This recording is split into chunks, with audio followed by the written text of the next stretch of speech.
it's Mrs. Belky, and welcome back to the Playhouse. I'm so glad you're here. Today, we are going to read a story called The Mitten, and it was written and illustrated by Jan Brett. Once there was a boy named Nicki who wanted his new mittens made from wool as white as snow. He's having fun outside in the snow, isn't he?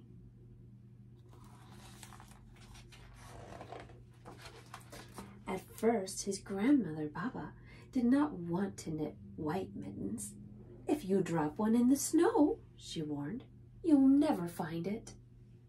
But Nicki wanted snow-white mittens, and finally Baba made them.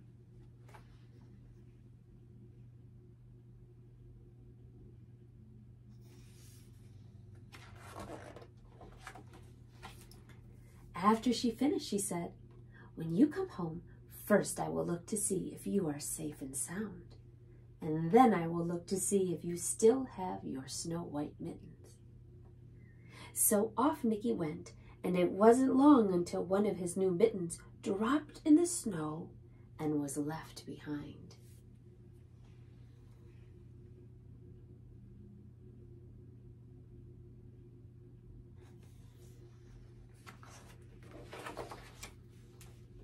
A mole, tired from tunneling along, discovered the mitten and burrowed inside. It was cozy and warm and just the right size, so he decided to stay.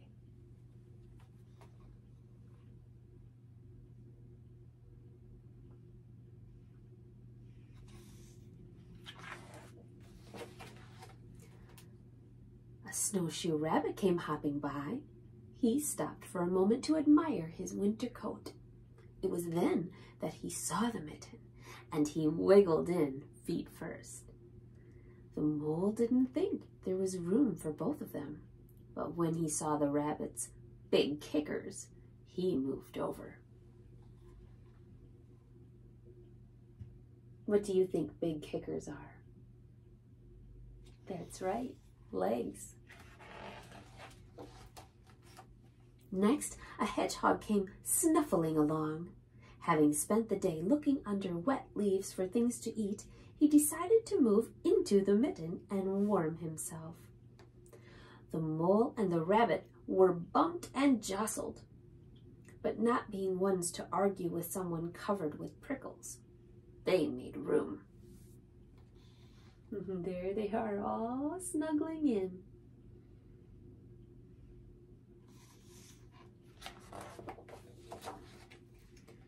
As soon as the hedgehog disappeared into the mitten, a big owl, attracted by the commotion, swooped down. When he decided to move in also, the mole, the rabbit, and the hedgehog grumbled. But when they saw the owl's glinty talons, they quickly let him in.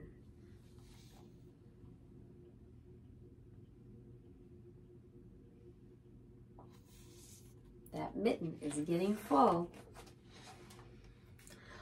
Up through the snow appeared a badger. He eyed the mitten and began to climb in. The mole, the rabbit, the hedgehog, and the owl were not pleased. There was no room left. But when they saw his diggers, they gave him the thumb.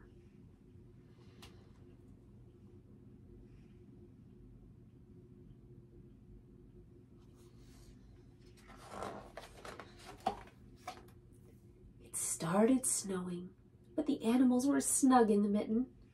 A waft of warm steam rose in the air, and a fox trotting by stopped to investigate.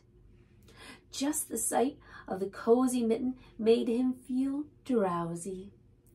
The fox poked his muzzle in.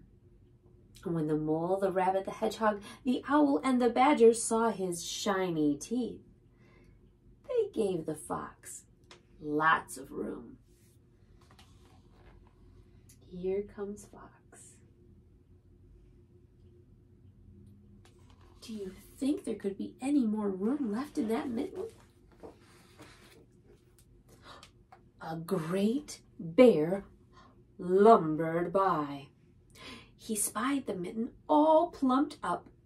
Not being one to be left out in the cold, he began to nose his way in. The animals were packed in as tightly as could be. But what animal would argue with a bear?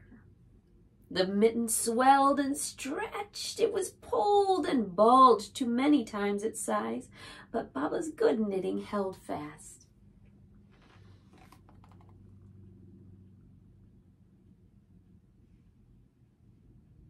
That is a big bear. Along came a meadow mouse, no bigger than an acorn. She wriggled into one space left and made herself comfortable on top of the great bear's nose. Do you see her on top of Bear's nose?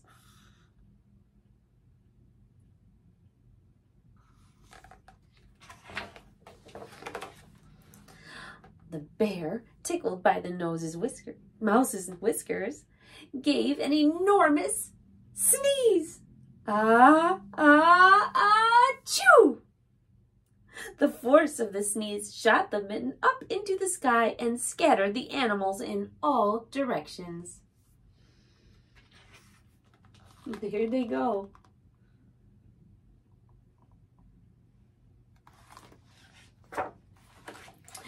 On his way home, Nicki saw a white shape in the distance. It was the lost Mitten silhouetted against the blue sky.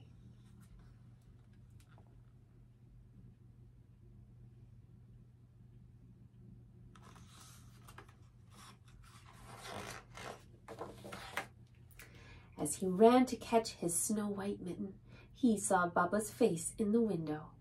First she looked to see if he was safe and sound, and then she saw that he still had his new mittens.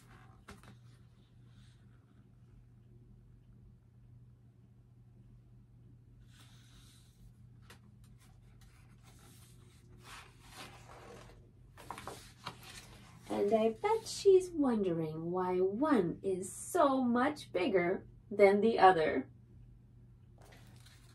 But we know why, don't we? We do. Lots of friends had come to snuggle in that cozy mitten. Do you wear your mittens when it's cold outside? Me too. I like to be snug and cozy. I love you. Thank you for reading with me today.